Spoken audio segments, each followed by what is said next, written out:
one morning and I noticed kind of a funny dimpling in my breast that I had never noticed before. So something in my gut said, oh, maybe I should schedule my mammogram early this year. And so I did. I'd had plenty of mammograms before. Kind of know the drill, this side, that side. Squish, tap, squish. But this time when I went, they took a few photos of the left side, which is where the dimpling was, and a lot of photos of the right side. And as I sat there in that room, waiting, because they kept taking the films out to the radiologist, I knew that I had cancer in the left, and they were looking to see if I had it in the right as well.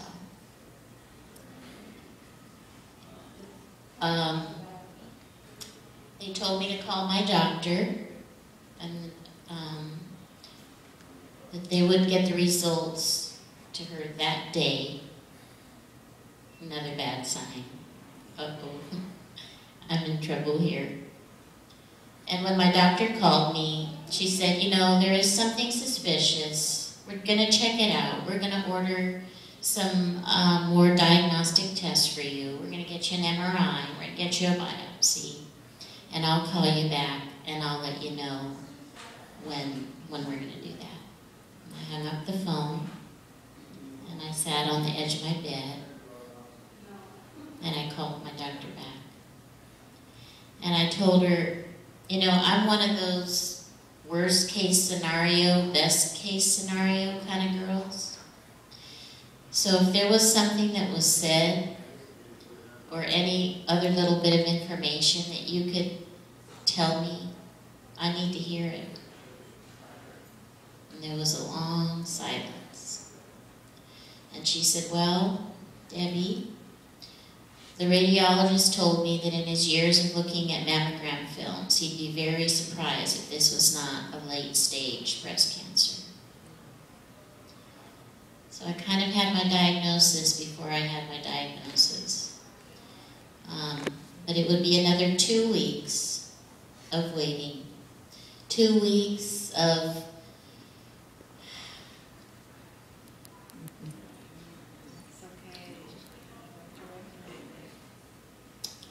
going to work, trying to act normal.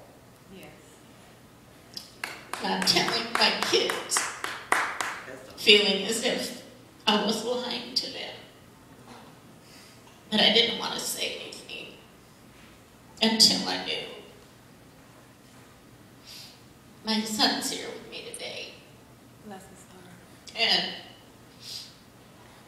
he likes to watch that show, Survivor. Yes. But let me tell you what a survivor is. It's hearing the words, you have cancer. And when you think that's the worst, then there's the next thing. It's called cancer treatment. Yes. I had a year of it. I had 5 months of chemo, double mastectomy, lost my hair.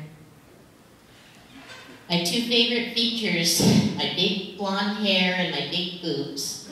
And I was like, are you kidding? I'm gonna lose both? Okay. I guess I'm gonna need a new plan here. You know, being a survivor is waking up that first morning after surgery and peeking under the sheet and seeing a chest that's as flat as a kitchen counter. It's, you know, surviving chemo, most grueling 5 months of my life. But it showed me how tough a girl I was. Radiation, I had 7 weeks of it daily. You know, during cancer treatment, I received a lot of love and tenderness and some very good care here at Sutter Solano Cancer Center. I'm a Vallejo girl. But there was one piece that I was missing, and that was hope. And that's why I relate. A friend of mine, Kim Cooper, who was the chair of Vallejo Relay 2 summers ago, called and asked me to come out. I had no idea what relay was. I couldn't understand why. I was at that point about 3.5 months of chemo in, had lost my hair, very sick. Couldn't understand why she wanted me to come out and walk a high school track in my condition. But she assured me that she thought I'd really get something out of it. And so that Saturday morning, I reluctantly went. I had my chemo infusion the day before, so I wasn't feeling too good. I wrapped my purple scarf on my bald head. And I went out and I went to the survivors registration table. They gave me a purple shirt, and just even seeing the word survivor, it's like another layer of reality. And the lady asked me, well, how long a survivor are you? Because they were tying balloons on the wrists of all the survivors with the number. And I said, well, I'm not really a survivor yet. I'm still in treatment. And the lady said, oh no, honey, you're a survivor. As soon as you hear the words you have cancer, you're a survivor. And that flipped a little switch on in my bald brain. So I put my shirt on. They wrote a 1 on my balloon. And I took my place among many other purple shirts that morning. And with every step, and looking at all these balloons with really big numbers, my hopefulness was supercharged. That very morning, I went from being a cancer victim to a breast cancer survivor. Yes. And I really owe that to Relay. Yes. And to the people that I walked with that morning, because it gave me hope. I thought, if they can do it, maybe I can do it. Maybe I can ignore the fact that I'm stage 3 and statistics are not too good in my favor. But maybe I can throw all that out the window and decide that I'm going to be a survivor. I'm going to be somebody who can live with hopefulness and gratitude every single day, however many more I have. Amen. And that was my very first relay. And I'll tell you, it was a life changer for me.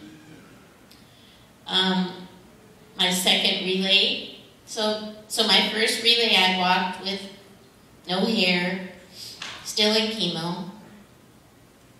My second relay I walked last summer with hair that had started to come back pretty good, but no boobs. And so now I wear a pin that says, yes, these are fake, because the real ones tried to kill me. And I was fortunate enough to get the opportunity to be a hero of hope for ACS. And what that is a survivor that goes to different relays, and whether it's at the opening ceremony, or maybe the luminary ceremony, or the fight back ceremony, they have a speaker, a survivor speaker, kind of tell their story and why they relay. So I've had the great opportunity now, in this year, as a Hero of Hope for 2012, to speak at many relays.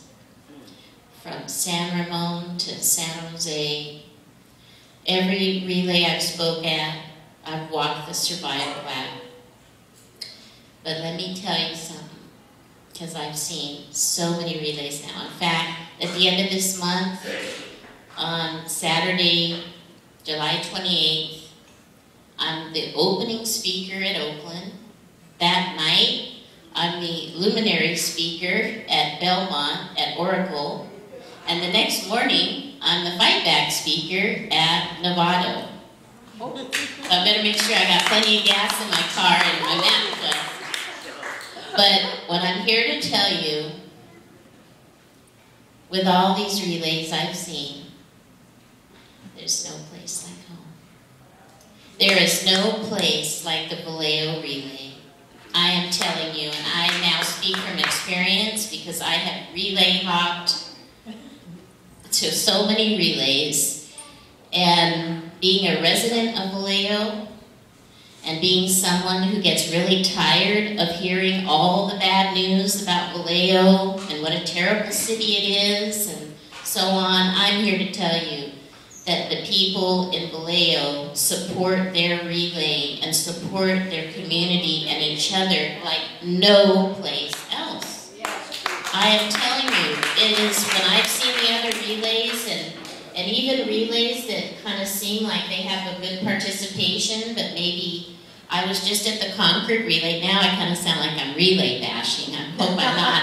I was just at the Concord relay, which the people were so nice, but I was kind of shocked because I thought, Concord, you know, that's a big city.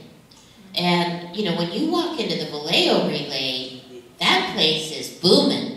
There are tents, there are activities, there are so many people, and there are so many survivors that come out and walk that lap.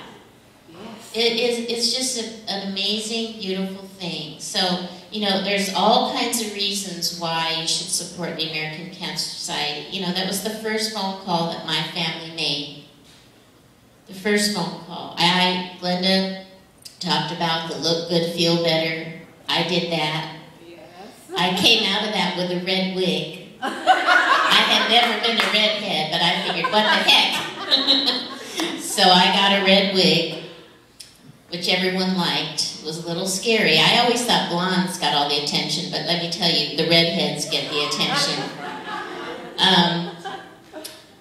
There's so many good reasons. You know, the American Cancer Society is the single largest contributor to cancer research of any nonprofit. You know, there's a reason why research is so important, because somebody like me who was stage 3, because of all the new drugs and techniques and surgery, I'm cancer-free. So there's all kinds of good reasons, but I can tell you though, even if it's as simple as that you're a survivor and you want to be with other survivors, because I can't tell you what it does. You know, when I'm standing here and you're hearing what I say, and I know that you not only walk the walk, talk the talk, you know, you get it. Even the people that love you so much, like my family, my sons, nobody gets it the same way another cancer survivor does. So that's why it's so important. So I really encourage you to come out to our great Vallejo relay. Just another reason to be proud of Vallejo. And I thank you so much for having me and listening to me today. And the date is August 4th. That's right. I'll be there.